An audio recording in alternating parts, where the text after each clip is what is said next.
2020 সালে অনুষ্ঠিত মূসক পরামর্শক পরীক্ষায় এই প্রশ্নটি এসেছিল। তো এখানে এক্স লিমিটেড নামে কেন্দ্রীয়ভাবে মূসক নিবন্ধিত একটি প্রতিষ্ঠানের 2020 সালের ডিসেম্বর মাসের কিছু অর্থনৈতিক কর্মকাণ্ডের একটি তালিকা দেওয়া আছে। তো এর উপর ভিত্তি করে এই ডিসেম্বর মাসের প্রতিষ্ঠানটির মোট পদেয় যে কর, অর্থাৎ পদেয় কর বলতে বোঝায় যে মোট পদেয় ভ্যাট এবং মোট পদেয় যে সম্পূরক শুল্ক, তো সেটা হিসাব করতে হবে। তো যেহেতু আমরা 2024 সনে এসে এই প্রশ্নটি সমাধান করছি, তাই 2024 সাল পর্যন্ত এই যে ভ্যাটের যে আইন বিধিমালা আর যে এসআরও এগুলোর যে পরিবর্তন, সেই পরিবর্তনগুলোর আলোকে আমরা আসলে এই প্রশ্নটি সমাধান করব। তো এই জন্য আমরা এটাকে ধরে নিচ্ছি যে এটা 2020 না, এটা হচ্ছে 2023। 24 ধরা যাবে না, কারণ 24 সালের ডিসেম্বর মাস তো এখনো আসেনি। তো আমরা এটাকে 2023 সাল ধরে তারপরে এই প্রশ্নটি সমাধান করব। তো আমরা এখানে 2023 লিখে দিলাম, মানে 2023-এর ডিসেম্বর মাসের ঘটনা হচ্ছে এগুলো। তো এখানে প্রথম যে অর্থনৈতিক কর্মকাণ্ড, সেটা হচ্ছে কতে বলা আছে যে তারা 5 কোটি টাকা মূল্যের আদর্শ হারে করযোগ্য পণ্য সরবরাহ করে, যার মধ্যে 10 লাখ টাকা মূল্যের করযোগ্য পণ্য ফেরত আসে। এরপর বলা আছে যে এখানে তারা আরও একটি পণ্য আদর্শ হারে 40 লক্ষ টাকা মূল্যের সেটি সরবরাহ করে এবং যার বিপরীতে 10% হারে সম্পূরক শুল্ক প্রযোজ্য। তো এখানে আসলে মোটামুটি তিনটি ঘটনা প্রত্যক্ষ করা যায়। তো এখানে প্রথম যে ব্যাপারটি, সেটি হচ্ছে যে 5 কোটি টাকা মূল্যের আদর্শ হারে যে পণ্য সরবরাহ করে। তো আপনারা জানেন যে ভ্যাটের আদর্শ হার হচ্ছে 15%, এটি আইনের ধারা 15-তে বলা আছে। তো এক্ষেত্রে তাহলে ভ্যাটের যে পরিমাণটা, সেই পরিমাণটা হবে আসলে ঠিক এরকম, যে আমরা এখানে আসলে আউটপুট লিখছি এই কারণে, কারণ এটা আসলে আমরা ভ্যাটের ভাষায় বলি আউটপুট ট্যাক্স, যেটাকে আমরা বাংলায় আমরা উৎপাদ কর বলি। তো এখানে আসলে 5 কোটি টাকার 15% হারে টোটাল ভ্যাট আসবে 75 লক্ষ টাকা, অর্থাৎ এটা তার হচ্ছে একটা পদেয় ভ্যাট, মানে এই ভ্যাটটা তাকে দিতে হবে। তবে এটা অন্যান্য ভ্যাটের সঙ্গে অন্যান্য যে সমন্বয় বা অন্যান্য যে ইনপুট ট্যাক্স, সেগুলোর সঙ্গে যোগ বিয়োগ হয়ে যা থাকে সেটা আসলে দিতে হবে। তো আমি এখানে আসলে এখানে আউটপুট লিখে রাখছি এই কারণে, যাতে সর্বশেষে আপনি যখন সবগুলো হিসাব করবেন যে টোটাল কত টাকা দিতে হবে, তখন আপনি সবগুলো আউটপুট যোগ দিবেন। আর যেগুলো হচ্ছে রেয়াত, সেগুলোকে আমি ইনপুট দিয়ে লিখবো। তো আমি এখানে আসলে নীল কালি দিয়ে লিখছি যাতে বোঝা যায় যে এটা আমি আসলে সমাধান করছি। তো এখন কথা হচ্ছে যে এই যে 5 কোটি টাকা, তো 5 কোটি টাকাকে আমি 5-এর পর এরকম 7টা শূন্য দিয়ে না লিখে এভাবেই লিখছি, যাতে আপনাদের লিখতে সুবিধা হয় এবং এগুলো যোগ বিয়োগ করতে ওই জন্য সুবিধা হয়। কারণ প্রত্যেকবার আপনি 75 লক্ষ লিখে যোগ যখন দিবেন, তখন এটার পাশে যে 5টা শূন্য, এই 5টা শূন্য বারবার আপনাকে লিখতে হবে। তো এরপরে হচ্ছে যে পরের যে ঘটনাটা, সেটা বলছে যে যার মধ্যে 10 লাখ টাকা মূল্যের করযোগ্য পণ্য ফেরত আসে। তো যেহেতু করযোগ্য পণ্য ফেরত আসে, তো আপনারা এটা জানেন যে কোনো পণ্য যদি ফেরত আসে, তাহলে সেটার এগেনস্টে যে আপনি যে ভ্যাটটা পরিশোধ করছিলেন, সেই ভ্যাটটা আবার আপনি ফেরত পাবেন। এই জন্য আপনি এখানে একটা ডিক্রিজিং অ্যাডজাস্টমেন্ট করবেন। সেই ডিক্রিজিং অ্যাডজাস্টমেন্টকে আমরা ভ্যাটের ভাষায় হ্রাসকারী সমন্বয় বলি। তো আমি আসলে এটা আপনাদেরকে একটু পরে দেখাবো যে এটা আসলে যে মানে ভ্যাট রিটার্নের যে ডিক্রিজিং অ্যাডজাস্টমেন্টটা কোথায় ইনপুট দিতে হয়, সেটা আমি আপনাদেরকে দেখাবো। তো এই জায়গায় এসে 10 লাখ টাকার উপরে 1.5 লক্ষ টাকা ভ্যাট আপনি আসলে ফেরত পাবেন। ওকে, তো এরপরের যে ঘটনাটা, সেটা আসলে আরেকটা সরবরাহ নিয়ে। তো এই সরবরাহটা আসলে একটা সম্পূরক শুল্ক আরোপযোগ্য পণ্যের সরবরাহ। তো আপনারা আসলে জানেন একটা ব্যাপার, সেটা হচ্ছে যে যেসব পণ্যের উপর সম্পূরক শুল্ক আরোপিত হয়, তো সেগুলো বাংলাদেশে সরবরাহের ক্ষেত্রে, মানে বাংলাদেশে যদি প্রস্তুত করে সরবরাহের ক্ষেত্রে, সেগুলোর ক্ষেত্রে আসলে ভ্যাটের হারও হয় 15%। যেহেতু এখানে 10% হারে সম্পূরক শুল্ক আরোপিত আছে। তো আরেকটা ব্যাপার মনে রাখতে হবে যে এই জায়গাতে সম্পূরক শুল্কটা সবসময় সবার আগে হিসাব করতে হয়, কারণ আপনারা জানেন যে ভ্যাট আসলে সম্পূরক শুল্কের উপরেও আরোপিত হয়। মানে সম্পূরক শুল্ক আর পণ্যের মূল্য, এই দুটা যোগ করলে যেই অ্যামাউন্টটা হয়, সেই অ্যামাউন্টের উপর ভ্যাট হয়। অর্থাৎ ভ্যাট হিসাব করতে হবে সবার পরে। মানে ব্যাপারটা হচ্ছে যে এখানে 40 লক্ষ টাকা মূল্যের যে পণ্য সরবরাহ করা হচ্ছে, সম্পর্ক শুল্ক আরোপিত সম্পর্ক শুল্ক আরোপযোগ্য একটা পণ্য, তো এর উপর আসলে সম্পর্ক শুল্কও হবে, সেই সাথে ভ্যাটও হবে। তো মনে রাখতে হবে সবসময় সম্পর্ক শুল্কটা আসলে আগে হিসাব করতে হবে। তো এই জন্য সম্পর্ক শুল্কের পরিমাণটা হবে জাস্ট 40 লক্ষ টাকার উপর 10%, যেটা হচ্ছে 4 লক্ষ টাকা। এরপরে এই যে 4 লক্ষ টাকা, এই 4 লক্ষ টাকা হচ্ছে সম্পর্ক শুল্ক, বা আমরা সংক্ষেপে এটাকে আসলে আমরা এসডি বলি। ওকে, তো এই এসডির সাথে যে পণ্যের যে মূল্য 40 লক্ষ টাকা, এটা যোগ দিলে কত হয়? 44 লক্ষ টাকা। সেই 44 লক্ষ টাকার উপরে আসলে ভ্যাট দিতে হবে। এই জন্য 44 লক্ষ টাকার উপর 15% হারে ভ্যাট হচ্ছে 6.5 লক্ষ টাকা, যেটাকে আমরা 6.6 লক্ষ টাকা লিখি। আচ্ছা, এখানে আরেকটা সবচেয়ে উল্লেখযোগ্য একটা ব্যাপার হচ্ছে যে ভ্যাট আইনে আমরা অনেকে জানি যে আসলে মূল্য আর পণ, পণ নামে একটা শব্দ আছে। সেই পণ শব্দটা আর মূল্য শব্দটা আসলে এক না। তো মূল্য সবসময় ভ্যাট ছাড়া যে মূল্যটা সেটাকে বোঝায়, মানে ব্যাট ছাড়া কোনো একটা পণ্যের বিপরীতে যে টাকা নেওয়া হয়, যদি সেটা ব্যাট ছাড়া হয় তাহলে সেটাকে আমরা মূল্য বলি। আর যদি মূল্য সহ যদি কোনো একটা পণ্যের প্রোডাক্টের বিপরীতে কোনো অর্থ গ্রহণ করা হয় তাহলে সেটাকে আমরা পণ বলি। অর্থাৎ পণ হচ্ছে পণ্যের মূল্য প্লাস ভ্যাট। ওকে, সব সব সব রকমের কর, যত রকমের কর আছে সব সহ মূল্যটাকে আমরা পণ বলি। আর শুধু মূল্য যদি কোনোখানে উল্লেখ থাকে তাহলে সেটাকে আমরা বলবো যে এটার মধ্যে আসলে কোনো ভ্যাট নাই। তো এই জন্য আপনারা দেখতে পাচ্ছেন যে 5 কোটি টাকা যে এখানে বলা আছে, 5 কোটি টাকা মূল্যের, এই যে দেখেন 5 কোটি টাকা মূল্যের, তার মানে এটা আসলে ভ্যাট ছাড়া মূল্য।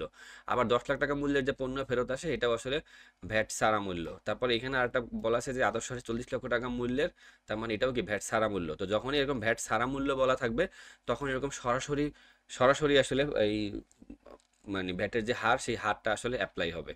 তো এর পরের যে অর্থনৈতিক কর্মকাণ্ড সেটি হলো 5% হারে 60 লক্ষ টাকা মূল্যের একটি পণ্য সরবরাহ করে যা প্রস্তুত করতে 30 লক্ষ টাকা মূল্যের আদর্শ আমদানিকৃত আদর্শ হারে করযোগ্য উপকরণ ব্যবহার করা হয়। তো কথাগুলো আসলে আপনাদের কাছে একটু উল্টাপাল্টা লাগতেও পারে। তো ব্যাপারগুলো আসলে ব্যাপারটা আসলে এটা যে এখানে আসলে বোঝাচ্ছে যে আমদানিকৃত যদি পণ্য, কেউ যদি কোনো পণ্য আমদানি করে সেটা উপকরণ হিসেবে যদি ব্যবহার করে তাহলে সেই পণ্যের উপর পরিশোধিত যে ভ্যাট, যদি ভ্যাট থাকে তাহলে সেই ভ্যাটটা আসলে রেয়াত পাওয়া যাবে। তো এখানে আসলে বলে দিছে যে আদর্শ হারে এটার উপরে আসলে ভ্যাট প্রদান করা হয়েছিল আমদানিকালে।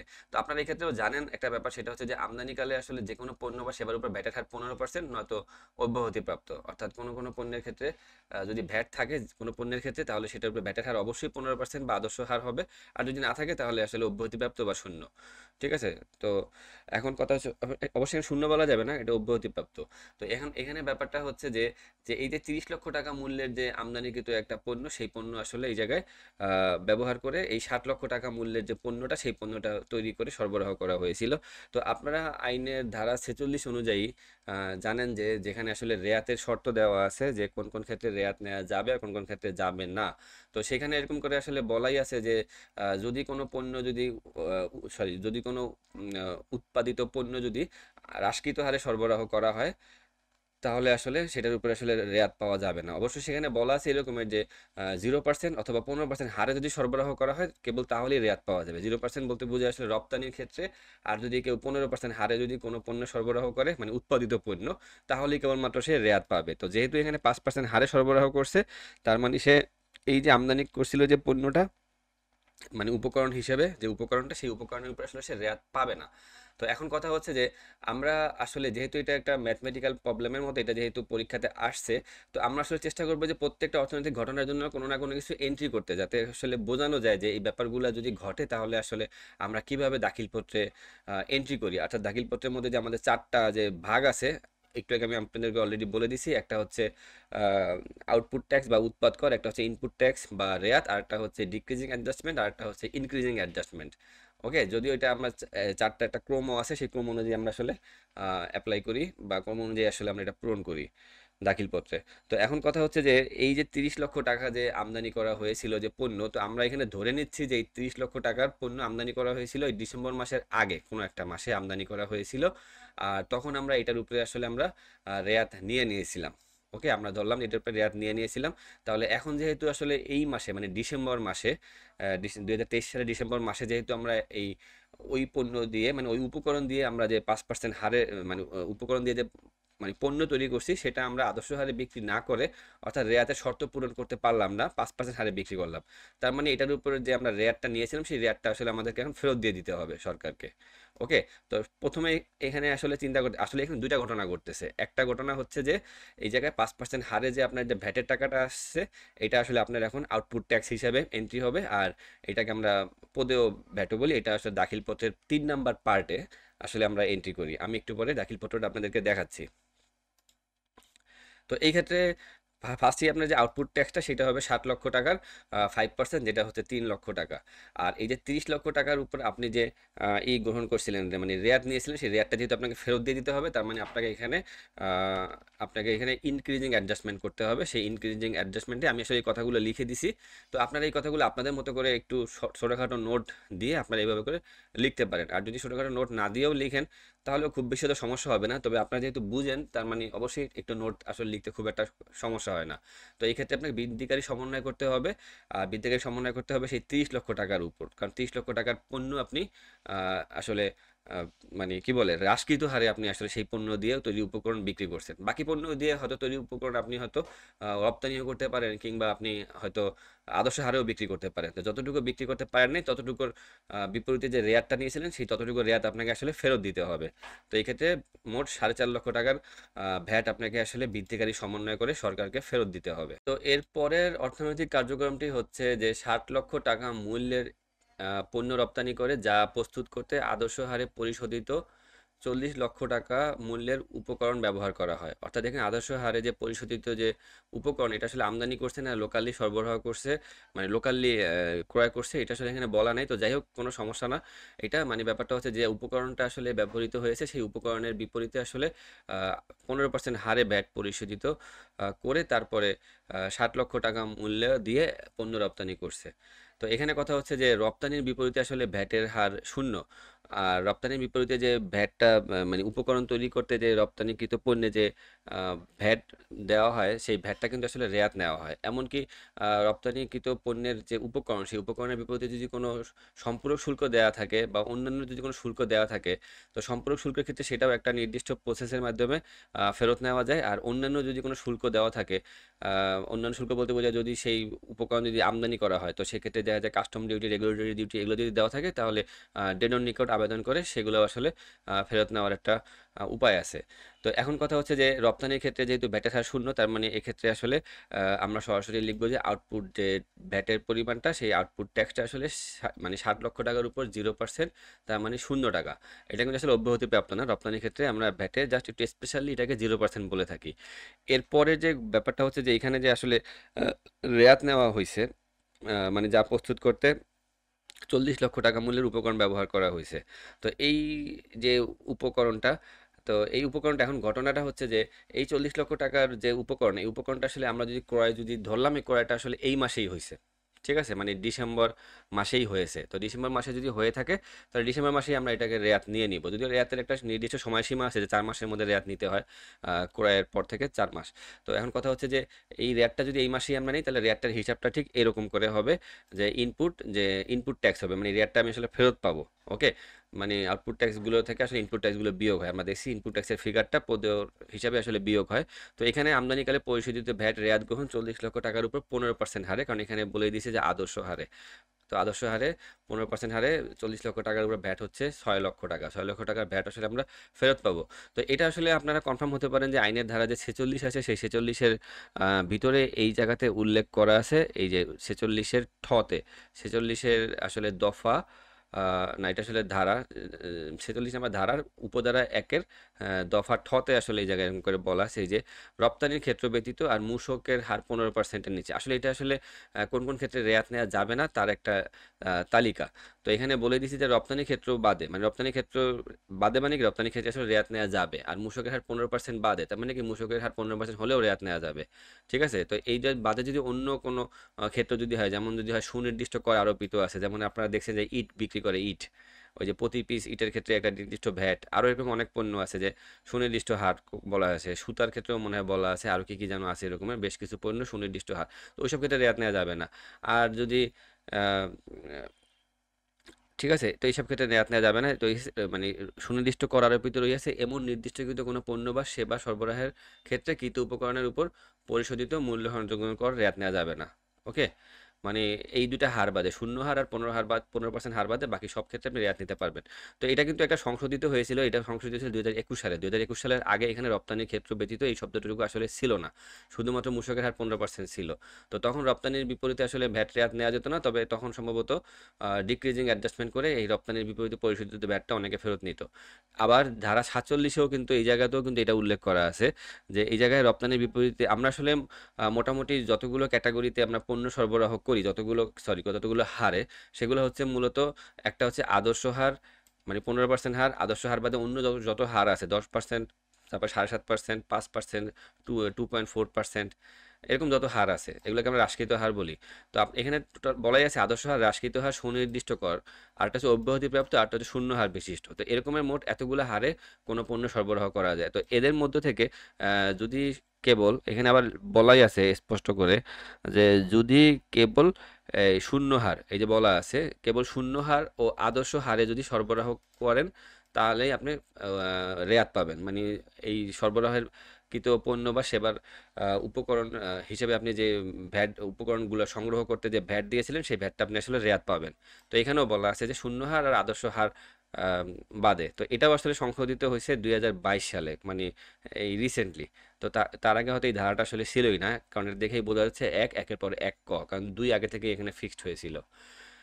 তো এই ক্ষেত্রে তাহলে বোঝা গেল যে আসলে এখানে ইনপুট ট্যাক্স আমি এটা ফেরত পাবো। তো এখানেও একটা ব্যাপার আপনাদের আগেই বলি যে আবার বলি, সেটা হচ্ছে যে হ্যাঁ ধরে নিলাম যে এই ঘটনাটাও আসলে ডিসেম্বর মাসেই হয়েছে। যদি এটা ডিসেম্বর মাসে না হয়ে থাকে, যদি আগে হয়ে থাকে, তাহলে আপনি আসলে আগেও এটার এন্ট্রি দিতে পারতেন। তো আমরা যেহেতু আসলে এটা একটা পরীক্ষার প্রশ্ন সলভ করতেছি, এই জন্য আমরা এই এন্ট্রিটা এখানে দিয়ে দিলাম যে এরকম একটা ঘটনা ঘটলে আমরা আসলে এরকমের ভ্যাট রেয়াত গ্রহণ করতে পারি। মানে রপ্তানির বিপরীতে আমরা ভ্যাটের যে টাকাটা রপ্তানির বিপরীতে মানে রপ্তানিকৃত পণ্য তৈরি করতে যে মানে আমরা উপকরণ ব্যবহার করছিলাম, সেই উপকরণগুলো ক্রয়ের বিপরীতে যে ভ্যাটটা আমরা দেই, সেই ভ্যাটটা আসলে আমরা রেয়াত গ্রহণ করতে পারি।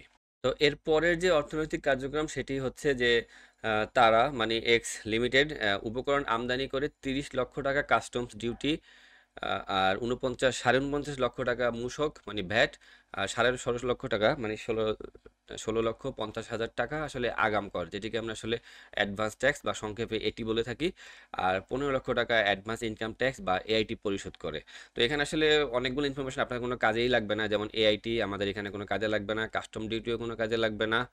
তারপরে বাকি দুটোর কাজে লাগবে, কারণ আপনারা জানেন যে কাস্টম ডিউটি এটা হচ্ছে আসলে কাস্টম সংক্রান্ত, আর হচ্ছে যে ভ্যাট আর এই যে আগাম কর এটা হচ্ছে আমাদের আসলে ভ্যাট সংক্রান্ত, আর এআইটি হচ্ছে ইনকাম ট্যাক্স সংক্রান্ত। তো যাই হোক, এটার এন্ট্রিটা খুব সহজেই হবে। তো প্রথমে যে 49.5 লক্ষ টাকা ভ্যাট আমরা যে পরিশোধ করছি, 30 লক্ষ টাকা উপকরণ আমদানি করতে। তো এখানে আসলে ধরা হচ্ছে যে এই জিনিসটা যে এই উপকরণ দিয়ে আমরা আসলে যে পণ্যটা তৈরি করে পরবর্তীতে বিক্রি করব আমরা, না মানে এক্স লিমিটেড যে বিক্রি করবে সেই পণ্যটা আসলে আদর্শ হারেও বিক্রি করতে পারে, আবার আদর্শ হারে নাও বিক্রি করতে পারে। অর্থাৎ এই টোটাল যে 30 লক্ষ টাকার উপকরণ, এই 30 লক্ষ টাকার উপকরণের বিপরীতে আসলে আপনি সম্পূর্ণটা রেয়াত নিতেও পারে, নাও পারে। এটা ডিপেন্ড করে তৈরিকৃত যে উৎপাদিত যে পণ্য, সেই পণ্যটা আসলে কি হারে বিক্রি করা হচ্ছে, তো তার উপর। তো এক্ষেত্রে আহ, ভ্যাটের নিয়ম অনুযায়ী আমরা আসলে সম্পূর্ণটার উপরে আসলে রেয়াত শুরুতেই নিয়ে নিব। তো এই জন্য আসলে 49.5 লক্ষ টাকা টোটালটাই আসলে রেয়াত নেওয়া হচ্ছে। তো এটা আসলে এখানে এইভাবে করে লিখছি, আমি জাস্ট ইনপুট দিয়ে মার্কিং করছি যাতে সবগুলো আমি লাস্টে যখন যোগ বিয়োগ করবো তখন আমি যাতে এগুলো আসলে চিনতে পারি। তো এখানে আমদানিকালে পরিশোধিত ভ্যাট রেয়াত গ্রহণ জাস্ট 49.5 লক্ষ টাকা একবারে লিখে ফেলছি। তো এইটা কিন্তু আইনের ধারা এই যে 47, যেখানে আংশিক উপকরণ করের একটা ধারা ছিল, সেই ধারার পরে একটু আগে আমি আপনাদেরকে দেখিয়েছিলাম যে 2022 সালে আসলে এই ধারাটা সংযোজিত করে আসলে এখানে আপনাকে এই জিনিসটা বলে দিছে যে আপনি আসলে এটা একসঙ্গে সম্পূর্ণটা নিয়ে নিতে পারবেন পরের মাসে। এখানে কিন্তু এভাবে করে বলা আছে এইরূপ কতিপয় ধরনের বা একই রূপ সকল ধরনের, মানে কতিপয় ধরনের বলতে বোঝায় যে আপনি আসলে অনেক রকম হারে পণ্য বিক্রি করতে পারেন। তো অনেক রকম হারে। তো পণ্য বা সেবার বিপরীতে উপকরণের উপর পরিশোধিত মূসক রেয়াত গ্রহণ করা যাইবে, মানে আপনি যত রকমই বিক্রি করেন না কেন একবারে গ্রহণ করা যাইবে।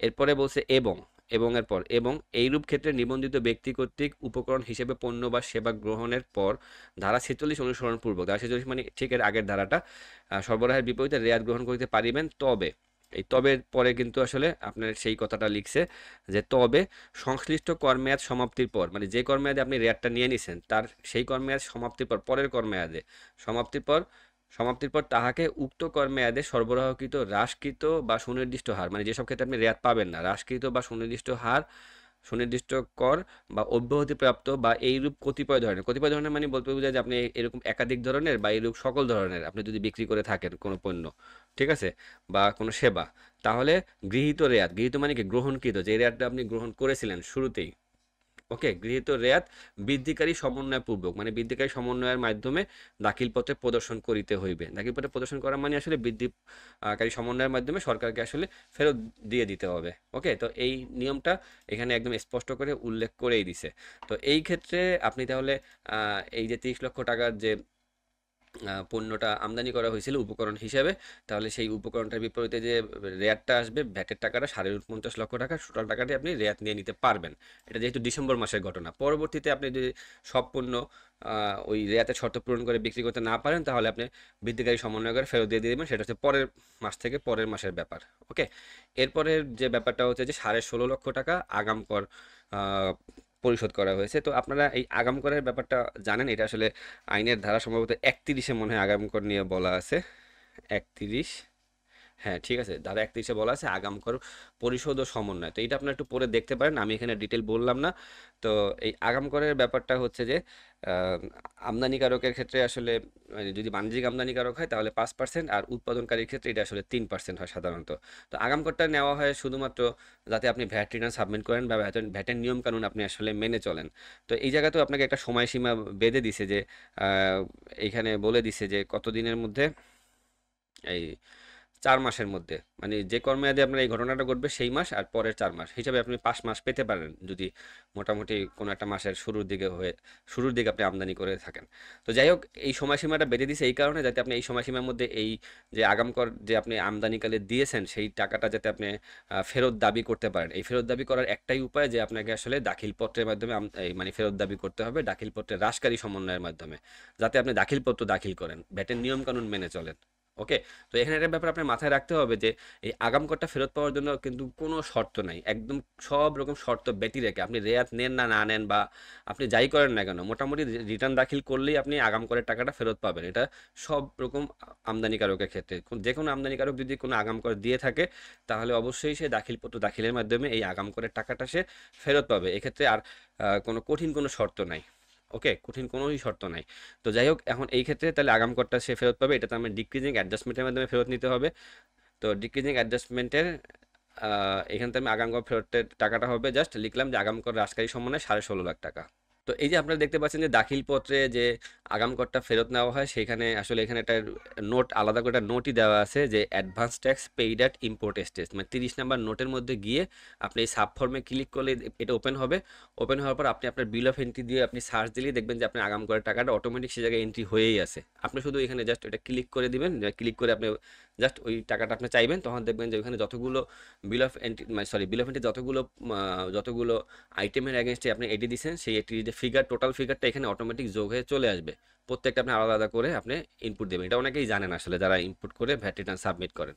তো যাই হোক, আগাম কর ফেরত দেওয়ার জন্য আপনাকে আসলে এরকম একটা নোট দেয়াই আছে আলাদা করে। তো এর পরের যে অর্থনৈতিক কর্মকাণ্ড সেটি হচ্ছে যে এক্স লিমিটেড স্থানীয় বাজার থেকে মানে লোকালি 92 লক্ষ টাকা পণ বিশিষ্ট আদর্শ হারে করযোগ্য উপকরণ ক্রয় করে, যার মধ্যে 69 লক্ষ টাকা চেকের মাধ্যমে আর 23 লক্ষ টাকা নগদে পণ পরিশোধ করে।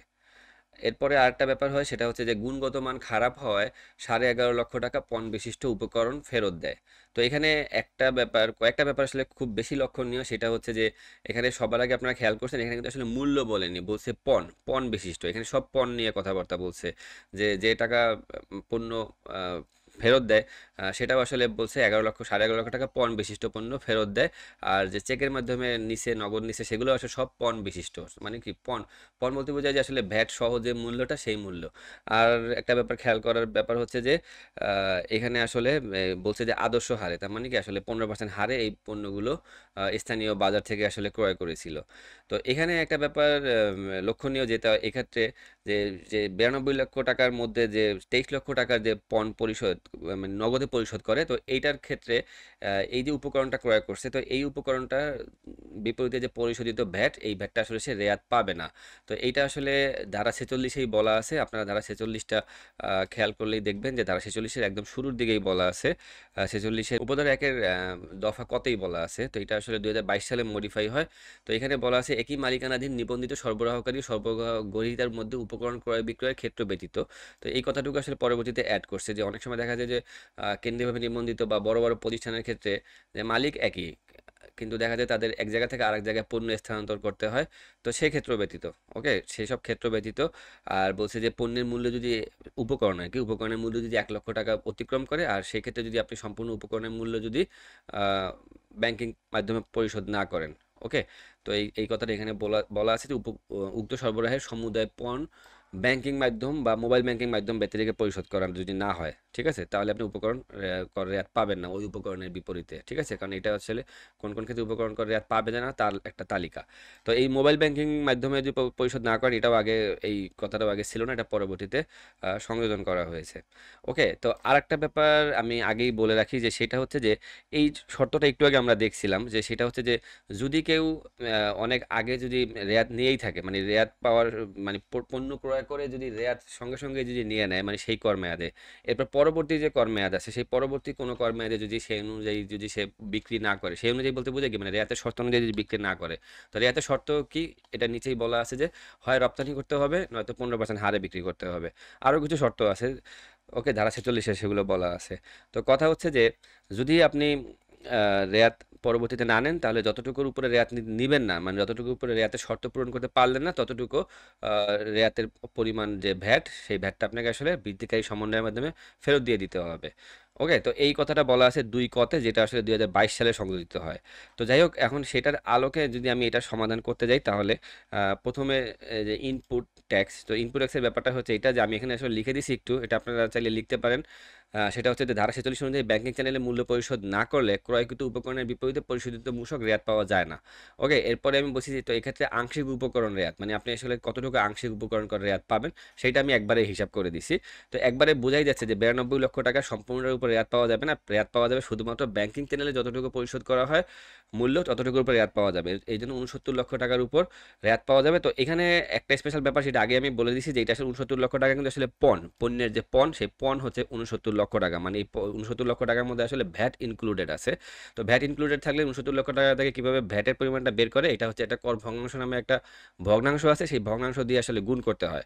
তো সেই ভগ্নাংশের সূত্রটা হচ্ছে এরকমের, জাস্ট পণের যে মূল্যটা, টোটাল পণকে গুণ করতে হয় VAT by 100 plus VAT. Okay, মানে ভ্যাটের হার প্লাস, সরি, ভ্যাটের হার ডিভাইডেড বাই 100 প্লাস সেই ভ্যাটের হার। তার মানে এখানে ভ্যাটের হার হচ্ছে 15 ডিভাইডেড বাই হচ্ছে 100 প্লাস 15, তার মানে 15 বাই 115 দিয়ে এই ভগ্নাংশ দিয়ে গুণ করলেই আসলে পাওয়া যায় 9 লক্ষ টাকা। তার মানে 9 লক্ষ টাকার যে মূল্যের যে 9 লক্ষ টাকা যে ভ্যাট, এই 9 লক্ষ টাকাটা আসলে আপনি রেয়াত পাবেন, কারণ এই 9 লক্ষ টাকা যে ভ্যাট, এটা হচ্ছে আসলে 69 লক্ষ টাকার যে পণ্যটা আপনি চেকের মাধ্যমে পেমেন্ট করে উপকরণ হিসেবে ক্রয় করছিলেন, মানে এক্স লিমিটেড ক্রয় করেছিল, সেটার এগেন্সে ভ্যাট পাওয়া যাবে। তো অনেকে আবার এই ক্ষেত্রে যেটা করে, সেটা অবশ্যই আপনার একটা প্র্যাকটিস, কিন্তু সেটা যেহেতু আমরা এখানে দেখতে পাচ্ছি যে 92 লক্ষ টাকার পণ্য যে মাসে ক্রয় করা হয়েছে, সেই মাসেই আসলে 69 লক্ষ টাকা চেকের মাধ্যমে পরিশোধ, 23 লক্ষ টাকা নগদে পরিশোধ। তো একটা ব্যাপার আপনাদেরকে এখানে বলি যে বাস্তব ক্ষেত্রে দেখা যায় যে এই 92 লক্ষ টাকার পণ বিশিষ্ট পণ্য আসলে আমরা আগেই নিয়ে নিই, আগেই ক্রয় করে ফেলি। তো দেখা যায় যে আগেই ক্রয় করে আগেই রেয়ার টেয়ার সব কিছু নিয়ে ফেলি। ওকে, তো পরবর্তীতে আসলে চেকের মাধ্যমে এই মূল্যটা পরিশোধ করা হয়, এরকম বাকিতে বিজনেস হয়, এটা একদম স্বাভাবিক। অনেক বিজনেসই আছে বাকিতে হয়, বেশিরভাগই বাকিতে হয়। মানুষ সাধারণত সঙ্গে সঙ্গে মূল্য পরিশোধ করে না, বাকি সবাই রাখে। কেউ কেউ কিছু মূল্য পরিশোধ করে, কেউ কেউ মূল্য পরে পরিশোধ করে, কেউ কেউ আছে যে মূল্য অর্ধেক চেকের মাধ্যমে দেয়, অর্ধেক নগদে দেয়, এরকমও আছে। কেউ কেউ আছে সম্পূর্ণ মূল্যই চেকের মাধ্যমে দেয়। ওকে, তো যাই হোক, কথা হচ্ছে যে একই কর্মমেয়াদে এই ঘটনাগুলো নাও ঘটতে পারে। তো একই কর্মমেয়াদে যদি ঘটনাটা না ঘটে, তাহলে আপনি 92 লক্ষ টাকা সম্পূর্ণটার উপর রেয়াত নিয়ে নেবেন, যেটা আমি অলরেডি বলছি। আর পরবর্তীতে যে টাকা আপনি চেকের মাধ্যমে পরিশোধ করবেন, শুধু সেই টাকা বাদে বাকি যে টাকা থাকবে, সেই টাকা যেগুলো আপনি নগদে পরিশোধ করবেন, বা ওকে, সেই টাকার এগেনস্টে যে ভ্যাটটা আসবে, মানে রেয়াত নিয়ে নিছেন, গৃহীত রেয়াত আমরা বলি, সেই রেয়াতের পরিমাণটা আপনি বৃদ্ধিকারী সমন্বয় করে ফেরত দিয়ে দিবেন। তো যেহেতু এখানে সম্পূর্ণ ঘটনা আসলে একই মাসে হয়েছে, এই জন্য আমি এটাকে সরাসরি এভাবে করে লিখছি। ওকে, তো আশা করি ব্যাপারটা আপনারা বুঝতে পারছেন। এর পরের ব্যাপারটা, এইটাও সাধারণত এই যে গুণগত মান খারাপ হয়, মানে পণ্যের মান খারাপ হয়, 11.5 লক্ষ টাকার পণ বিশিষ্ট উপকরণ ফেরত। তো এই ঘটনাটাও সাধারণত যে কর্মমেয়াদে এই পণ্য ক্রয় করা হয়েছিল, মূল্য পরিশোধ করা হয়েছিল, সাধারণত এই কর্মমেয়াদে হয় না। ওকে, পরের কর্মমেয়াদে হয়, অনেক সময় 2-3 মাস পরেও হতে পারে। তো কথা হচ্ছে যে আমরা যেহেতু এখানে এখন পরিশোধ, মানে এটা একটা পূরণ করতে আসছি, তো আমরা ধরে নিলাম এটা একই কর্মমেয়াদে হচ্ছে। ওকে, তো এইখানে সবচেয়ে বড় একটা ব্যাপার আছে, যে সেটা হচ্ছে যে এই যে 11.5 লক্ষ টাকার পণ বিশিষ্ট পণ্য ফেরত দেওয়া হচ্ছে, এই 11.5 লক্ষ টাকার যে পণ্যটা, মানে যেই পণ্য, মানে যেই মাল, যেই উপকরণ ফেরত দেওয়া হচ্ছে, সেই উপকরণ কি সম্পূর্ণটাই এই 23 লক্ষ টাকার, মানে যেটা আপনি নগদে পরিশোধ করেছিলেন, নাকি সম্পূর্ণটাই এই 69 লক্ষ টাকার পণ্যের মধ্যে, যেটা আপনি চেকের মাধ্যমে পেমেন্ট করছিলেন? ওকে, তো এই ক্ষেত্রে যদি এখন কেউ যদি বলে যে না, সব টাকা আমার এইটার ভিতরেই, তাহলে তো আপনি সম্পূর্ণ 11 লক্ষ টাকা, 11.5 লক্ষ টাকার বিপরীতে যে ভ্যাট, সেই ভ্যাটটা রেয়াত ফেরত দিয়ে দিতে হবে। আর যদি এই টাকার ভিতরে হয়, 23 লক্ষ টাকার ভিতরে, তাহলে তো সে বলবে, কে বলবে, যে এই এক্স লিমিটেড কোম্পানির ভ্যাট রক্ষক, ঠিক আছে, ভ্যাটের হিসাব রক্ষক, সে বলবে যেহেতু আমার এই 11.5 লক্ষ টাকার পণ্য দিয়ে আমি ফেরত দিচ্ছি, সব এই 23 লক্ষ টাকার ভিতরের, এই 23 লক্ষ টাকা যেটা আমি নগদে পরিশোধ করছিলাম, এটার বিপরীতে আমি রেয়াত নেই নাই। ওকে, রেয়াত আমি এটার ভিতরে বিপরীতে রেয়াত আমি নেই নাই, মানে এই যে এই 9 লক্ষ টাকা রেয়াত নেওয়ার পর আর কি, ঠিক আছে। তো তখন তো সে এটা বলবে। তো এই জন্য এই সমস্যাটা সমাধান করার জন্য, আবার এমন তো হতে পারে যে আপনি আসলে এই যে 92 লক্ষ টাকার পণ্য কিনে, এমন হতে পারে মাত্র 5 লক্ষ টাকা, মাত্র 5 লক্ষ টাকা চেকের মাধ্যমে দিছে, 69 লক্ষ না, মাত্র 5 লক্ষ চেকের মাধ্যমে দিছে, বা 2 লক্ষ চেকের মাধ্যমে দিছে, আর বাকি 90 লক্ষ টাকাই নগদে পরিশোধ করছে। এমন তো হতে পারে, তার মানে 2 লক্ষ টাকা চেকের মাধ্যমে দিছে দেখে 2 লক্ষ টাকার উপর যে 2 লক্ষ টাকার মধ্যে যে ভ্যাটটা আছে সেই ভ্যাটটা রেয়াত পাবে।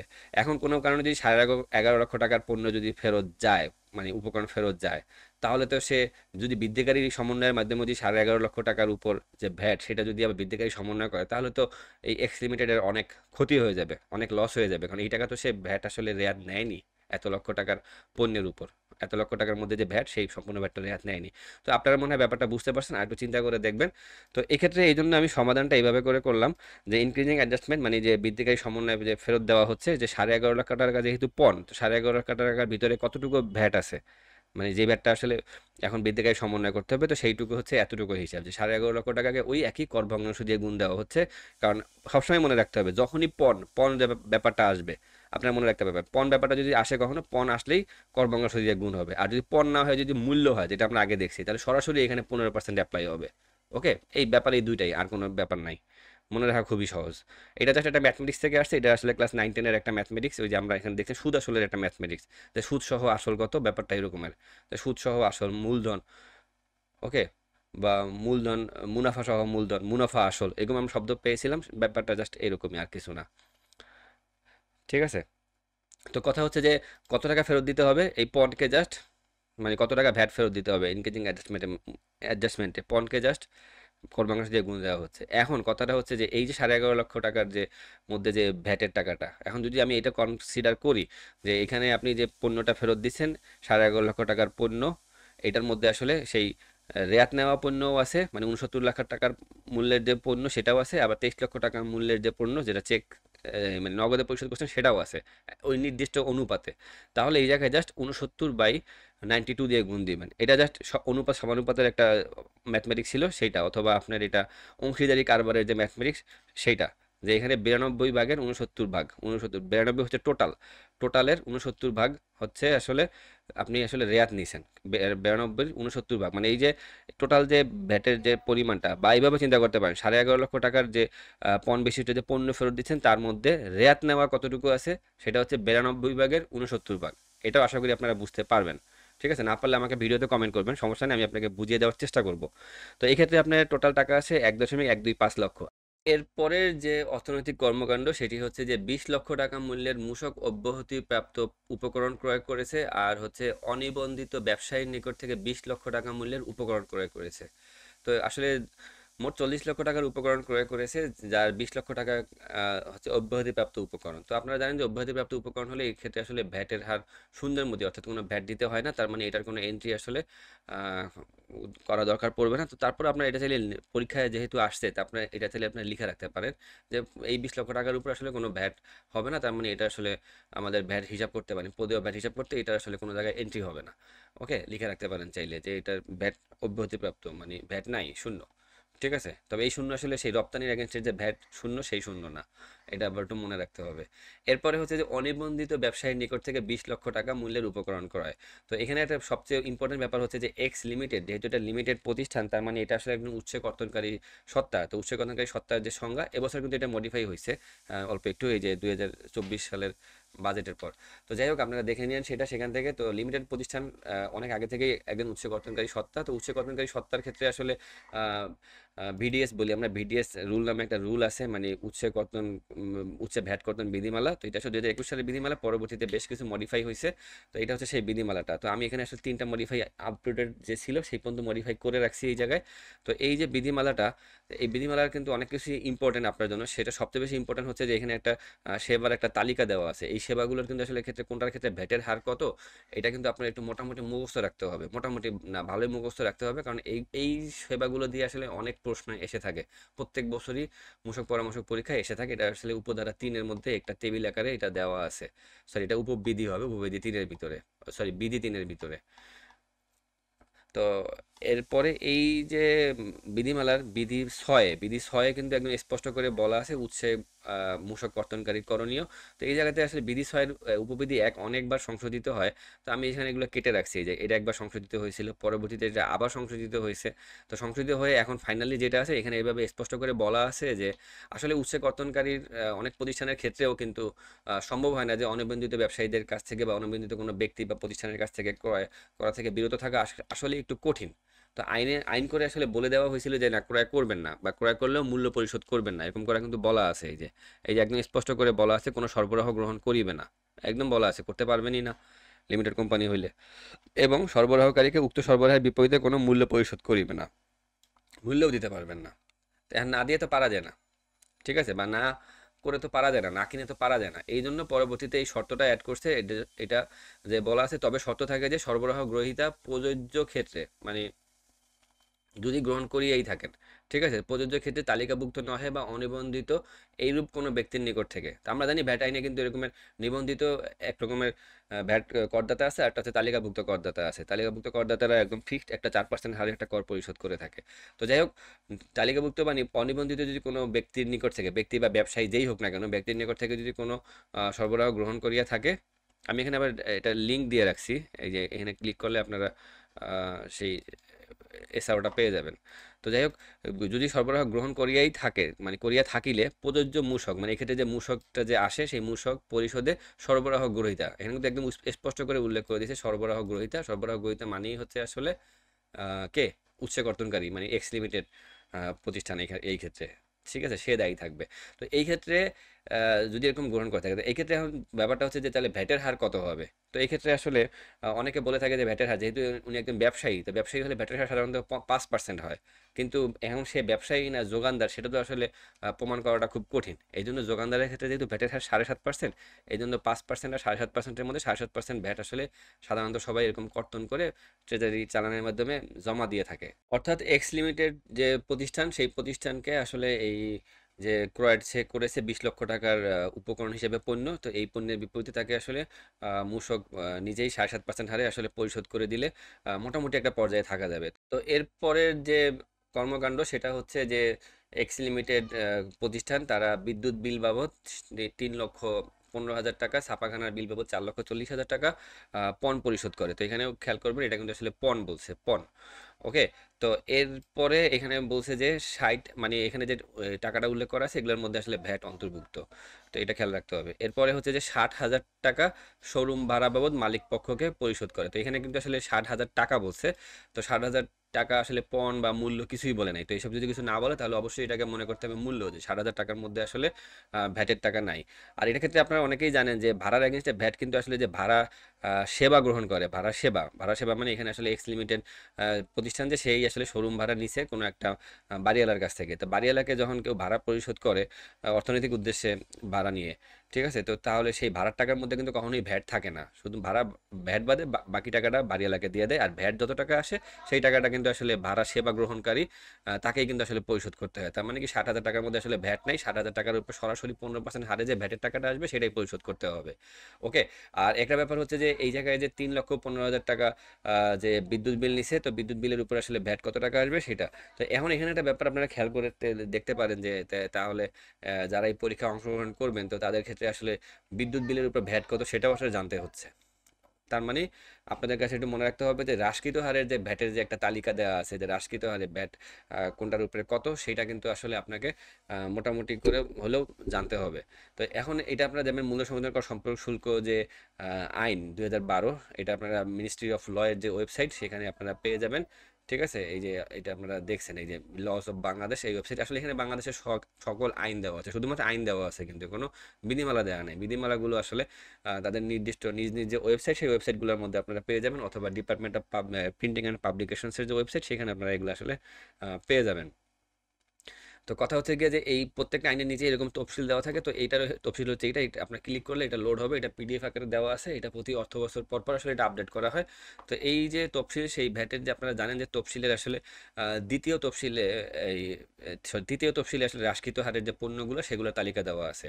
আর এই যদি কোনো পণ্য যদি এই তফসিলের মধ্যে না থাকে, এই তৃতীয় তফসিল, তাহলে মনে করতে হবে সেটার ক্ষেত্রে ভ্যাটের হার 15% হতে পারে অথবা অন্য কোনো হারে হতে পারে। সেগুলো আসলে সেই রিলেটেড যে এসআরওগুলো আছে বা বিধিমালাগুলো আছে সেগুলো মানে পড়ে আপনারা জানতে পারবেন। ওকে, তো এই হচ্ছে ব্যাপার। আসলে 15% হারের ভ্যাট আছে এরকম কোনো পণ্য আর সেবার তালিকা আসলে করা যায় না। তো আপনারা 5% হারের যে তালিকাটা, 5% হারের তালিকাটা শুরু হয়েছে এই জায়গা থেকে। এই যে 5% হারের তালিকা মোটামুটি বড় তালিকা, কিন্তু মনে রাখা যায়। আপনারা যদি কিছু সময় একটু দেখেন এটা মনে রাখা যাবে। আর এই জায়গায় আপনার এটা পড়লে আপনার নিজেদেরই আসলে মনে হবে যে কোন কোন পণ্য বেশি গুরুত্বপূর্ণ। যেমন ধরেন এই যে 5% হারে পণ্যের যে তালিকাটা, প্রত্যেকটা ক্ষেত্রে পণ্যের তালিকা দেওয়া আছে একটা টেবিলে, আর সেবার তালিকা দেওয়া আছে আরেকটা টেবিলে। তো 5% হারের পণ্যের যে তালিকা এটা দেওয়া আছে, পণ্যগুলো সাধারণত এইচএস কোড ওয়াইজ দেওয়া থাকে। ঠিক আছে, তো পণ্যের ক্ষেত্রে এগুলো মুখস্থ রাখতে না পারলেও সেবার ক্ষেত্রে কিছু কিছু মুখস্থ রাখতে হবে, কারণ সেবার ক্ষেত্রে কিছু কিছু সেবা আছে, বিশেষ বিশেষ কিছু সেবা সেবা সেগুলো মুখস্থ রাখতে হবে, যেগুলো আমরা সচরাচর এগুলোর সঙ্গে আমরা কাজ করে থাকি। তো সেবার ক্ষেত্রে এই 5% হারের তালিকাটা কিন্তু খুব বেশি বড় না। যেমন ইন্টারনেট সেবা, ইন্টারনেটিং সংস্থা। তা আপনাদের কাছে মনে হতে পারে ইন্টারনেট এটা আমরা সবসময় ইউজ করি, তেমন ইন্টারনেট এটা একটু ইম্পর্টেন্ট। রেস্তোরাঁ, এটা আমরা এটার সঙ্গে আমরা সবসময় পরিচিত। রেস্তোরাঁ মানে রেস্টুরেন্ট। তো যে কোনো রেস্টুরেন্টের ক্ষেত্রে ব্যাটের হার কিন্তু 5% বর্তমানে, সেটা এয়ার কন্ডিশন হোক বা না হোক। তো এইভাবে করে খেয়াল করে দেখবেন যে স্বর্ণের কারের উপকারের দোকান 5%। এই যে দেখেন বিদ্যুৎ বিতরণকারী, এটাও হচ্ছে 5%। তো সেবাগুলো সাধারণত সেবার কোড দিয়ে প্রকাশ করা হয়, এস ফর সার্ভিস। তো এইভাবে করে ইংলিশ মিডিয়াম স্কুল, এটার ক্ষেত্রে ব্যাটের হার 5%। তো 5% হারে সেবার কিন্তু তালিকাটা খুব বেশি বড় না। আচ্ছা, একটা ব্যাপার বলি, আসবাবপত্রের বিপণন বিপণন কেন্দ্র, এটা হয়তো আগে মনে হয় অন্য হারে ছিল, এটা 5% হারে মনে হয় ছিল, এই জন্য এটা এই 5% হারের টেবিলের মধ্যে আসলে এটা এখন ইনক্লুড আছে। ঠিক আছে, তো দেখেন খুবই অল্প 5% হারের সেবার তালিকা, তো আমাদের মুখস্থ রাখতে হবে। একইভাবে 7.5% হারের যে সেবার তালিকা, এটাও খুব বেশি বড় না। তো পণ্যেরগুলো মনে না রাখতে পারলেও 7.5% হারের যে সেবা, এরকমের যে সেবা যে কয়টা আছে, এই সেবাগুলো আমাদের একটু মুখস্থ রাখতে হবে। যেমন যোগানদারের ক্ষেত্রে ভ্যাটের হার 7.5%। ওকে, তো এগুলো কিন্তু খুব বেশি বড় না। 10%-এর সেবার তালিকাটা আরও ছোট। 10%-এর সেবার তালিকা এই যে মোটামুটি এতগুলো আছে। যেমন এটার মধ্যে ছাপাখানা, যেটা আমাদের এখনই লাগবে, ছাপাখানা, তারপরে যান্ত্রিক লন্ড্রি, এগুলো 10%। ঠিক আছে, ছাপাখানার ক্ষেত্রেও কিন্তু সেবার হার হচ্ছে 10%। ঠিক আছে, তো এগুলো একটু মনে রাখতে হবে। এই বিদ্যুৎ বিলের উপর কিন্তু আবার আপনি রেয়াত পেতে পারেন, কারণ বিদ্যুৎটা হচ্ছে আপনার যে আইনের ধারা যে আমি এটা আসলে এখন এই মুহূর্তে, আচ্ছা আপনাদের একটু দেখাচ্ছি। আইনের ধারা 2-এর সংজ্ঞা, সংজ্ঞার ভিতরে সম্ভবত 18-তে, 18 নাম্বার, 2-এর 18 ক মেবি, হ্যাঁ 18 কতে উপকরণের সংজ্ঞা দেওয়া আছে। এখানেও আসলে এটাকে আমরা বলি যে যেসব ক্ষেত্রে উপকরণ করে মানে যেগুলো উপকরণ হিসেবে বিবেচিত না, তার একটা তালিকা দেওয়া আছে। আর তার মানে কি, এই তালিকার বাইরে যারা আছে এরা সবাই আসলে উপকরণ, মানে এই তালিকার বাইরে যত রকম পণ্য বা সেবা থাকে সবই হচ্ছে উপকরণ। তো এখানে আপনারা দেখবেন যে বিদ্যুৎ আসলে নাই, তার মানে বিদ্যুৎ একটা উপকরণ। তো উপকরণ যেহেতু, তার মানে অবশ্যই বিদ্যুতের বিপরীতে আপনি যে ভ্যাটটা পরিশোধ করছেন সেই ভ্যাটটা আসলে আপনি রেয়াত পাবেন। এটা বিদ্যুতের বিপরীতে রেয়াত কত টাকা আসবে, সেটা হচ্ছে ভ্যাটের পরিমাণ, মানে ইনপুট ট্যাক্স, মানে রেয়াত পাচ্ছেন আপনি। ইনপুট মানে আসলে রেয়াত। ঠিক আছে, মনে রাখতে হবে। তো বিদ্যুৎ সরবরাহ গ্রহণের বিপরীতে পরিশোধিত ভ্যাট রেয়াত আপনি পাবেন 3.5 লক্ষ টাকাকে। তো এটা যেহেতু পণ বলেছে, পণ পরিশোধ, তার মানে এটার ভিতরেই আসলে ভ্যাটের টাকা ইনক্লুড আছে, মানে ভ্যাট সহ 3.5 লক্ষ টাকা, সরি 3,15,000 টাকা আপনি পরিশোধ করছিলেন। তো এটাকে জাস্ট কর্মাংশ দিয়ে গুণ দিলেই, আবারও বলি, পণ থাকলে কর্মাংশ দিয়ে গুণ দিয়ে আমরা কি পাই, ভ্যাটের টাকাটা পেয়ে যাই। তার মানে কি 0.15 লক্ষ, মানে আসলে কত, 15,000 টাকা আপনি আসলে ভ্যাট দিয়েছিলেন, যে ভ্যাটটা আপনি আসলে রেয়াত পাবেন। তো এখানে আরেকটা ব্যাপার লক্ষণীয়, যে এই যে বিদ্যুৎ যে বিল, এই সেবাটা যে গ্রহণ করা হচ্ছে, তো এই সেবার বিপরীতে উৎসে কর্তন করতে হবে কিনা, কারণ এক্স লিমিটেড একটা উৎসে কর্তনকারী সত্তা। তো এই সেবা গ্রহণের বিপরীতে, মানে এই যে সেবা ক্রয় করা হয়েছে, এই সেবা ক্রয়ের বিপরীতে কোনো উৎসে কর্তন করতে হবে কিনা। তো এক্ষেত্রে অবশ্যই আমাদের দেখতে হবে উৎসে কর্তন বিধিমালা। তো শুরুতেই আমরা দেখবো উৎসে কর্তন বিধিমালার যে যে টেবিলটা, সেই টেবিলের মধ্যে কিন্তু আসলে যে বিদ্যুৎ সেবা, সেই বিদ্যুৎ সেবাটা কিন্তু নেই। তো বিদ্যুৎ সেবার যে সেবার যে কোডটা, এটা হচ্ছে 057। তো আপনারা এখানে তাহলে 057 এই সিরিয়ালে আপনি খুঁজে দেখতে পারেন। তো এই জায়গায় এই জায়গায় আসলে বিদ্যুৎ সেবাটা আসলে এই জায়গায় নাই। তার মানে বিদ্যুৎ সেবা গ্রহণের বিপরীতে আসলে আপনাকে উৎসে কর্তন বাধ্যতামূলক নয়। তবে তবে কিছু কিছু এখানে আবার কিছু শর্ত দেওয়া আছে যে কিছু কিছু যদি মানে কিছু কিছু ক্ষেত্রে আপনাকে টেবিলে না থাকলেও উৎসে গঠন করতে হবে। তো সেরকম একটা শর্ত হচ্ছে যে আসলে কেউ যদি কোনো উৎপাদনকারী বা কোনো সরবরাহকারী তারা যদি কোনো মূসক চালান ছাড়া, মূসক চালান ব্যতীত যদি কোনো পণ্য বা সেবা সরবরাহ করে, তাহলে আপনাকে উৎসে কর্তন করতে হবে। তো এক্ষেত্রে এরকম একটা আদেশ বা ব্যাখ্যাপত্র আছে যেখানে এরকম করে বলা আছে যে বিদ্যুৎ বিতরণকারী সংস্থা যদি আহ, মানে তাদের যে বিদ্যুৎ যে বিলের যে কপিটা, সেই বিদ্যুৎ বিলের কপিটাই আসলে মূসক চালান হিসেবে বিবেচিত হবে, এবং এই বিদ্যুৎ বিলের যে কপিটা, এই কপিটার মাধ্যমে কিন্তু আপনি আসলে রেয়াতও নিতে পারবেন। মানে এটাই হচ্ছে আসলে আপনার মূসক চালান।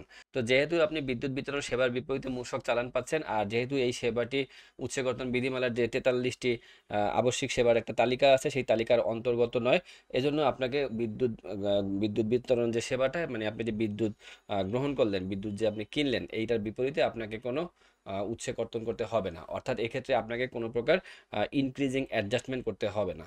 এরপরেরটা হচ্ছে ছাপাখানার বিল বাবদ 4,40,000 টাকা পণ পরিশোধ। এখন দেখেন ছাপাখানার বিলের ক্ষেত্রে আপনি আসলে ছাপাখানার বিল, তো এটা আপনি একটু খেয়াল করে দেখবেন যে ছাপাখানার এই সেবাটা কিন্তু আসলে উৎস কর্তনের যে বিধিমালার যে তালিকা, সেই তালিকার মধ্যে কিন্তু ছাপাখানা আছে সম্ভবত। এটার ক্ষেত্রে ব্যাটাটা 10%, আমরা একটু আগেই দেখছি। এই যে ছাপাখানা, এটার সেবার কোড হচ্ছে 00810। তো এই ছাপাখানার ক্ষেত্রে আপনি 10% হারে ভ্যাট আপনাকে উৎসে কর্তন করতেই হবে। এটা হচ্ছে একদম আইন, মানে বিধিমালাতে বলা আছে। তো যেহেতু এক্স লিমিটেড একটা উৎসে কর্তনকারী সত্তা, তার মানে তাকে ছাপাখানার বিপরীতে এই উৎসে কর্তন করে জমা দিতে হবে ট্রেজারি চালানের মাধ্যমে ফান্ডে। এটা উচ্চ কর্তন বিধিমালার মধ্যেই বলা আছে। এই টাকা কিন্তু আপনাকে অবশ্যই জমা দিতে হবে, ঠিক আছে, যে ভ্যাটের যে টাকাটায় 4,40,000 টাকার ভিতরে। তো এই ক্ষেত্রে আপনাকে কত টাকা জমা দিতে হবে, তো সেটা হচ্ছে যে ছাপাখানার ক্ষেত্রে, আচ্ছা একটা ব্যাপার আগে বলে দিই। ছাপাখানার ক্ষেত্রে এই যে এই সেবার ক্ষেত্রে আপনি আসলে রেয়াত পাবেন, ঠিক আছে। ছাপাখানা সেবা ব্যতীত যে ভ্যাটের টাকাটা, সেই ভ্যাটের টাকাটা কিন্তু আসলে আপনি রেয়াত পাবেন। তো রেয়াতের হিসাবটা আসলে আগে করা হচ্ছে, কারণ ছাপাখানাটাও কিন্তু এই যে আপনার যে বললাম উপকরণের যে সংজ্ঞা, সেই সংজ্ঞার যে যেগুলোর ক্ষেত্রে আসলে রেয়াত পাওয়া যাবে না, সেটার মধ্যে কিন্তু ছাপাখানা সেবা নাই। সেবাও কিন্তু একটা উপকরণ, ঠিক আছে, মনে রাখতে হবে, পণ্য উপকরণ, সেবা উপকরণ। এই জন্য ছাপাখানা সেবার বিপরীতে আপনি যে ভ্যাটটা দিয়েছেন, সেই ভ্যাটটা রেয়াত পাবেন। তো এই জায়গায় 4,40,000 টাকার ভিতরে আপনার কত টাকা ভ্যাট আছে, 10% হারে এই করবাংশ দিয়ে গুণ দিয়ে পাওয়া যাচ্ছে জাস্ট 40,000 টাকা, মানে 0.4 লক্ষ টাকা। আর একটা ব্যাপার যেটা আমি আগেই বলে ফেলছি একটু আগেই, সেটা হচ্ছে যে এই যে 4,40,000 টাকার মধ্যে এই 40,000 টাকা কিন্তু আপনাকে উৎসে কর্তন করে ভ্যাট জমা দিতে হবে। এই জন্য আপনার উৎসে কর্তন করার ভ্যাট জমা দেওয়ার প্রসেসটা হচ্ছে যে আপনাকে ইনক্রিজিং অ্যাডজাস্টমেন্ট করতে হবে। তো এটাও কিন্তু আমি আপনাদেরকে দেখিয়েছিলাম। ইনক্রিজিং অ্যাডজাস্টমেন্টের মধ্যেও কিন্তু যে যারা উৎসে কর্তন করে, তারাও কিন্তু এটাকে এন্ট্রি দিবে নোট 24-এ। এটা হচ্ছে due to VAT deducted at source by the supply receiver. Okay, মানে আপনি উৎসে কর্তনকারী হিসাবে যদি কোনো সরবরাহ গ্রহণ করেন, তাহলে আপনাকে উৎসে কর্তন করে সেই টাকা আপনাকে ট্রেজারি চালানের মাধ্যমে জমা দিতে হবে সরকারি ফান্ডে, আর সেটার এন্ট্রি দিতে হবে নোট 24-এ। ঠিক আছে, ডিক্রিজিং অ্যাডজাস্টমেন্টের ক্ষেত্রে আপনার কাছ থেকে যদি কেউ উৎসে কর্তন করে, সেটা আপনি এন্ট্রি দিবেন নোট 29-এ। মানে আপনার কাছ থেকে কেউ কর্তন করলে সেটা আপনি ফেরত পাবেন। আর আপনি যদি কারো কাছ থেকে কর্তন করেন উৎসে কর্তনকারী সত্তা হিসেবে, তাহলে আপনি সেটা সরকারি কোষাগারে জমা দিবেন। এই জন্য সেটা নোট 24-এ হবে। তো এরপরে 60,000 টাকা যে শোরুম ভাড়া, 60,000 টাকার উপর ভ্যাট কত টাকা দিতে হবে, সেটা একদম সরাসরি 60,000 টাকার 15%, 0.09 লক্ষ টাকা। তো ভাড়ার উপরে যে ভ্যাটের টাকাটা দিতে হয়, এটার ক্ষেত্রে আসলে আলাদা কোনো নোট দাখিলপত্রে নাই। তো এটা সাধারণত আমরা সবাই ইনক্রিজিং অ্যাডজাস্টমেন্টের মধ্যেই, ইনক্রিজিং অ্যাডজাস্টমেন্টের মধ্যে একটু আগে আপনারা দেখলেন যে অন্যান্য কোনো সমন্বয়, ঠিক আছে, যে এই যে ইনক্রিজিং অ্যাডজাস্টমেন্টের মধ্যে যে এনি আদার অ্যাডজাস্টমেন্ট, ওকে, এনি আদার অ্যাডজাস্টমেন্টের মধ্যে সাধারণত আমরা এই যে নোট 27, যেটা নোট 27-এ আসলে আমরা এটা ভিতরে ইনক্লুড করে থাকি। এটার সাবফর্ম আছে, হয়তো আমি এখান থেকে মুছে দিছি। সাবফর্ম আছে, সাবফর্মের মধ্যে ভিতরে গিয়ে আসলে এইটা পূরণ করা হয়, আর সেখানে লিখে দিতে হয় যে ভ্যাট অ্যাগেনস্ট শোরুম রেন্ট, বা যেই রেন্ট আপনারা নিয়ে থাকেন।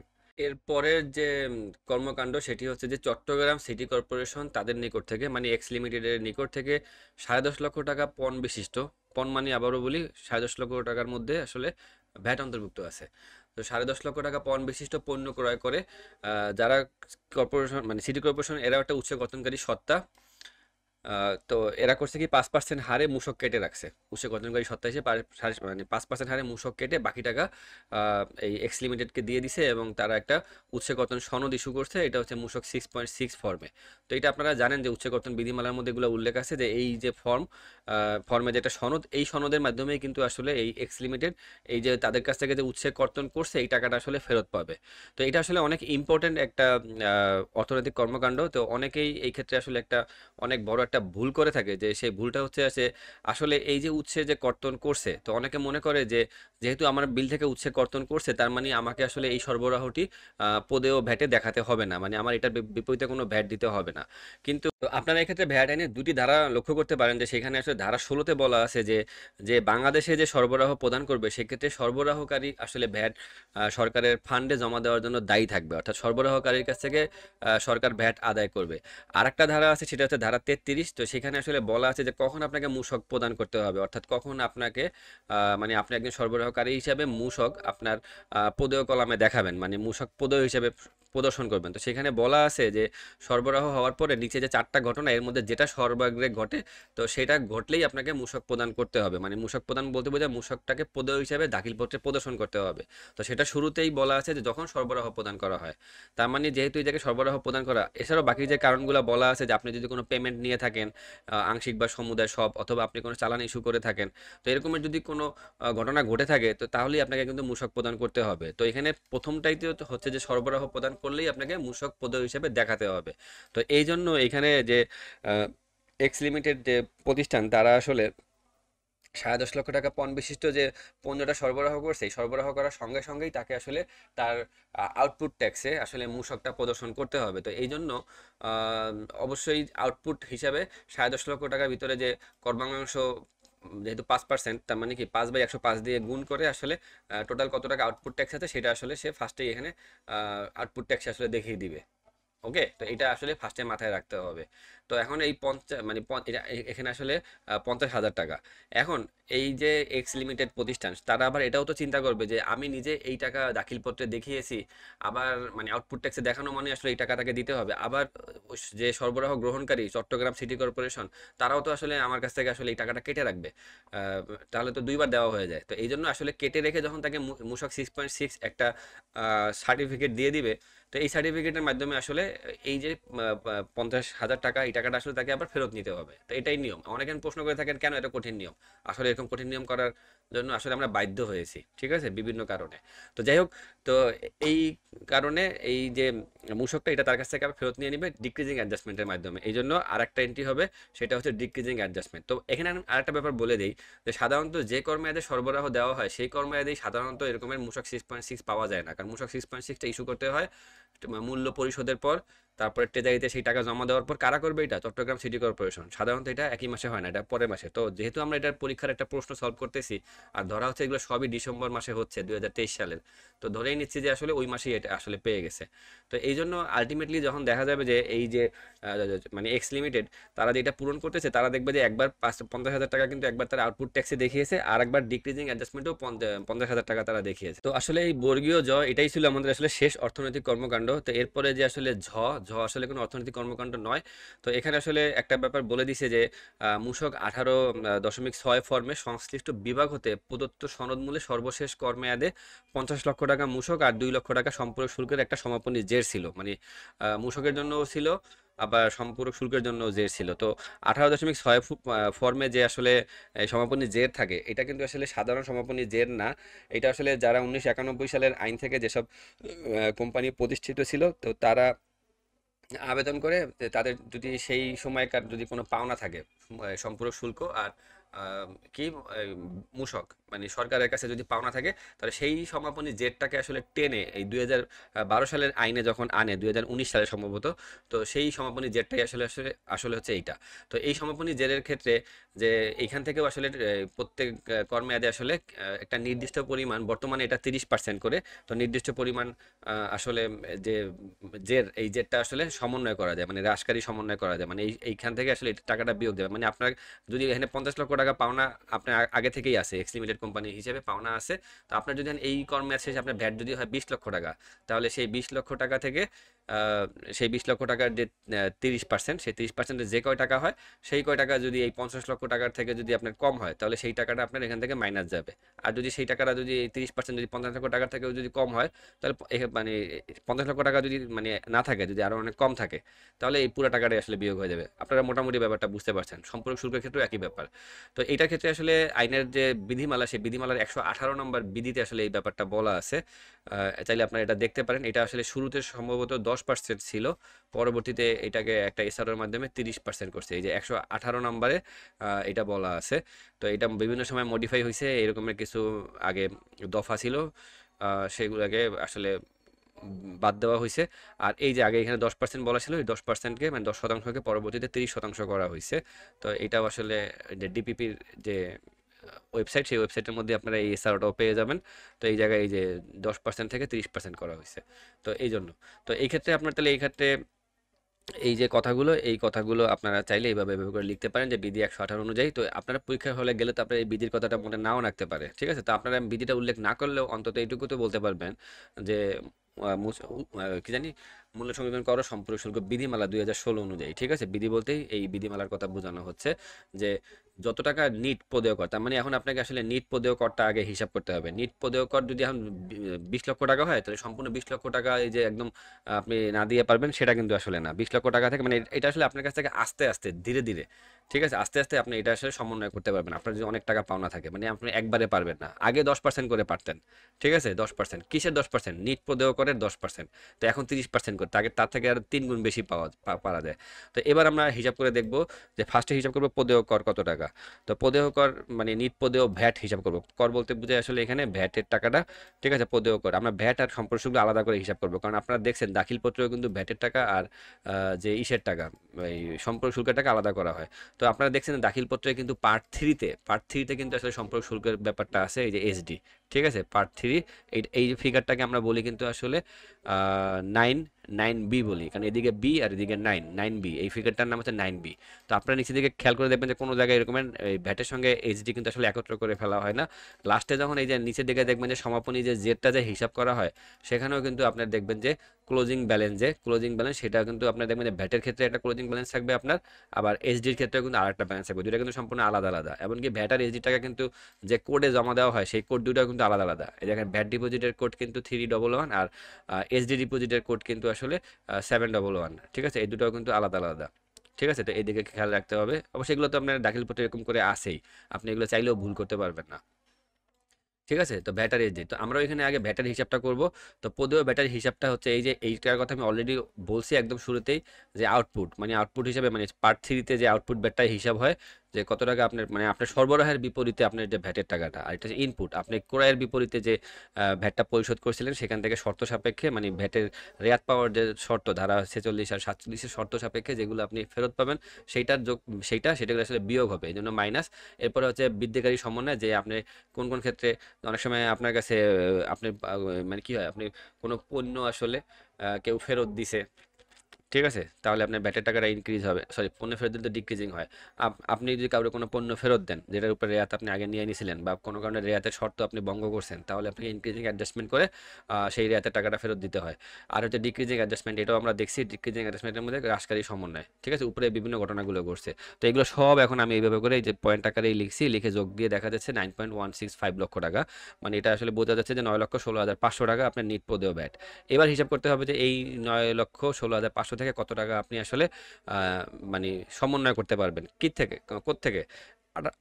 18.6-এর যে সমাপনী যে, এখানে আমি আরেকটা ব্যাপার বলে দিই। আপনার 18.6 বাদেও যদি আপনার কোনো সময় স্থিতি জের থেকে থাকে, এটা হচ্ছে সাধারণ স্থিতি জের, ঠিক আছে? ক্লোজিং ব্যালেন্স, এটা আমরা নর্মালি ক্লোজিং ব্যালেন্স বলি। সেটা যদি থাকে, তা সেটা ক্ষেত্রে কিন্তু কোনো শর্ত নাই, সেটা কিন্তু সম্পূর্ণটাই এখান থেকে বিয়োগ হবে। কিন্তু 18.6-এর যে সমাপনী জের, এটা যদি থাকে, এইটার ক্ষেত্রে একটা নির্দিষ্ট পরিমাণ অংশ বিয়োগ হয়, সেটাই হচ্ছে 30%। মানে এই টাকার 30% আপনি বিয়োগ করতে পারবেন যদি আপনার কাছে আগে ব্যালেন্স থাকে।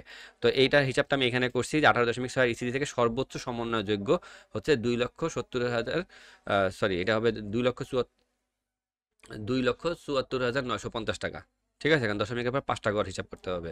তো যাই, তাহলে পদেও ব্যাট আপনার কত টাকা এখন ট্রেজারি চালানের মাধ্যমে জমা দিতে হবে ডিসেম্বর মাসের জন্য?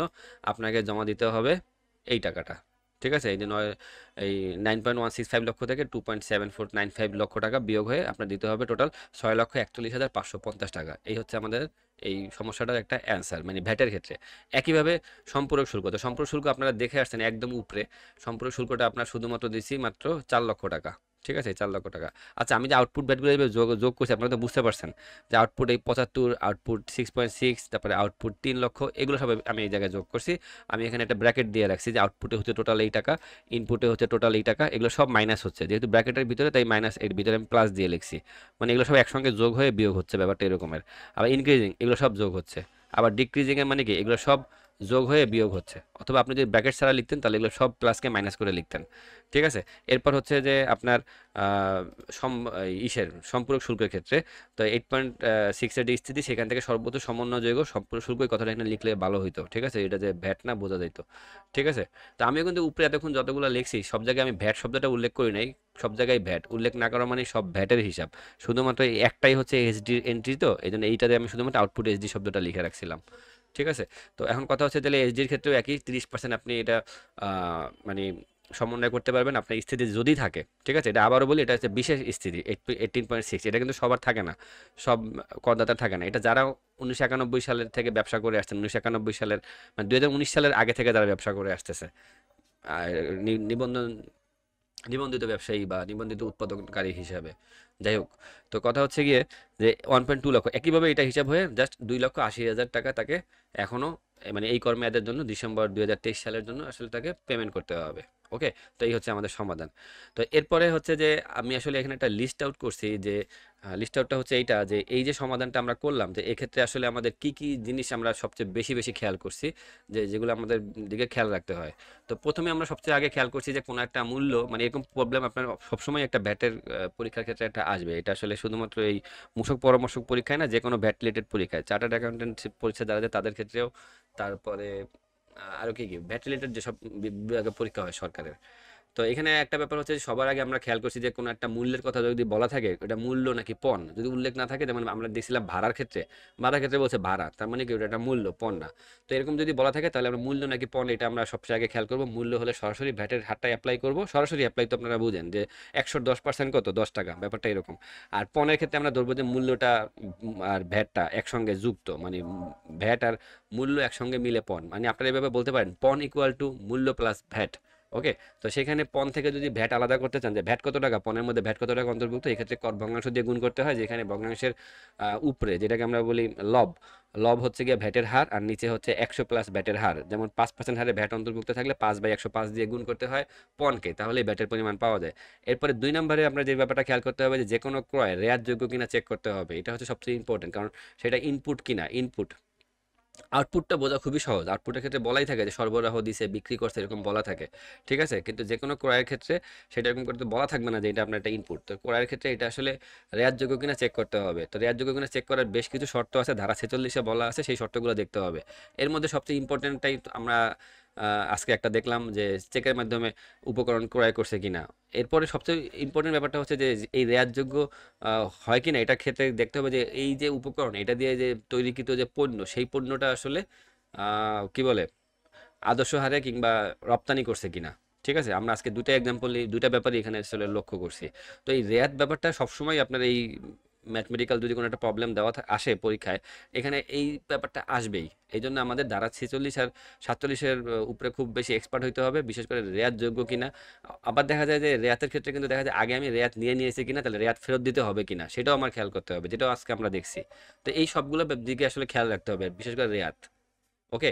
এরপরে ব্যাপারটা আসলে খুব বেশি ইম্পর্টেন্ট, এটা আসলে আমরা অলরেডি বলে ফেলছি যে ঘটনাটি আমাদের এখানে যে অর্থনৈতিক কর্মকাণ্ডটা যে ঘটে, সেই কর্মকাণ্ডটি কি আউটপুট নাকি ইনপুট নাকি ইনক্রিজিং নাকি ডিক্রিজিং, এটার কোনটা হবে নাকি এটার একাধিক হবে।